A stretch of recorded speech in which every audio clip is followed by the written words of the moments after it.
जय गुरु जी। संगत जी, सत्संग सुनते गुरु महाराज का। एक आंटी जी थी जिनको कि किसी ने किसी मरे हुए इंसान की राख खिला दी थी। उसका असर ये हुआ कि ये बहुत कष्टों में आ गई, शारीरिक कष्टों में भी आ गई, मानसिक कष्टों में भी आ गई, हर तरह से परेशान होने लगी। इन्होंने बहुत जगह जाके अपने आप को ठीक कराने की कोशिश की, पंडितों के पास, तांत्रिकों के पास, और भी जितने भी तरीके थे उन्होंने बहुत कोशिश की, मगर इन्हें कोई भी लाभ नहीं हुआ। फिर इन आंटी जी को किसी ने गुरुजी महाराज के बारे में इनके घर वालों को बताया। वो लोग लगभग ज़बरदस्ती इनको लेके गए, क्योंकि ये जाना नहीं चाह रही थी उसके प्रभाव से, जादू के। और ये बहुत ही पावरफुल काला जादू था। जब ये वहाँ गई तो इनकी शक्ल बहुत ही डरावनी लग रही थी, लाल आंखें जैसे होती हैं, और मतलब बहुत ही डरावना चेहरा था। गुरुजी महाराज के पास वहाँ गई तो बैठी। गुरुजी महाराज ने इनको ध्यान से देखा, इनके माथे पर देखा, फोरहेड पर, जैसे कर्म पड़ रहे हो। फिर गुरुजी महाराज ने इनको लंगर करने के लिए कहा। आंटी जी बिल्कुल रिलक्टेंट थी, मना कर रही थी, मुझे लंगर नहीं करना, मगर उन्हें लंगर प्रसाद दिया गया, खाने को बोला गया। बड़ी मुश्किल से उन्होंने लंगर प्रसाद किया। फिर गुरुजी महाराज ने इन्हें अपने राइट साइड बिठाया।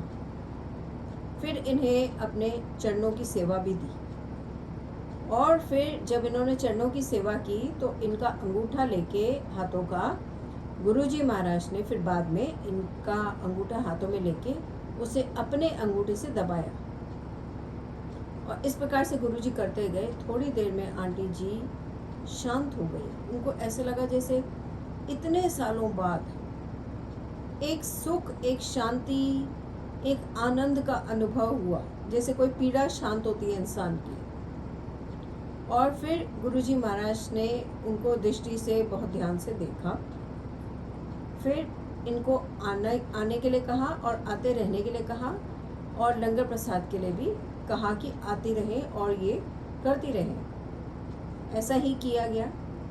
आंटी जी को जितने भी शारीरिक कष्ट थे, मानसिक तकलीफ़ें हो रही थी, इस जादू के प्रभाव से जितने भी कष्ट थे, सब धीरे धीरे ख़त्म हो गए। और जैसे जैसे मंदिर में आई और लंगर प्रसाद किया, वो ठीक होती गई और बिल्कुल ही इस चीज़ से मुक्ति पा गई। मतलब ये है कि ऐसा नहीं है कि हमारे सिर्फ बाकी से प्रॉब्लम्स दूर होते हैं। जो हमारे इस तरह की प्रॉब्लम्स है ना, किसी ने कुछ कर दिया है, या कोई जादू टोना हो गया, या कोई भूत प्रेत आ गया, ये तकलीफ़ें भी हमारे महाराज के पास ठीक होती हैं। आफ्टर ऑल वो शिव हैं, वो तो सरदार हैं इन सब के। वो तो शिव जी से भी ऊपर, एक्चुअली तो ओम है, ब्रह्म है, लाइट है, जैसा कि गुरुजी ने कहा है। उनसे ऊंचा तो कुछ भी नहीं है। तो इस प्रकार से आंटी जी को गुरुजी ने इस तकलीफ से टोटली मुक्त किया।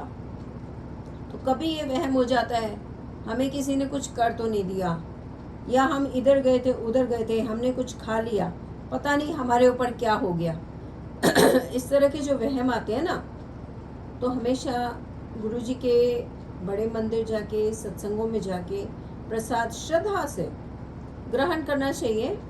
अगर कुछ होता भी है तो निकल जाता है।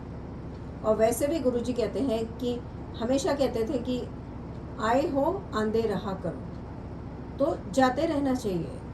इससे हमारी क्लींजिंग भी होती है, अंदर की प्योरिटी बनी रहती है, और दूसरा लंगर प्रसाद से हमारे कष्ट भी खत्म होते हैं। ये है हमारे गुरुजी महाराज, और इनके चरणों में करते हैं दंडवत प्रणाम, और सब मिलकर कहेंगे जय गुरुजी, शुक्राना गुरुजी महाराज का।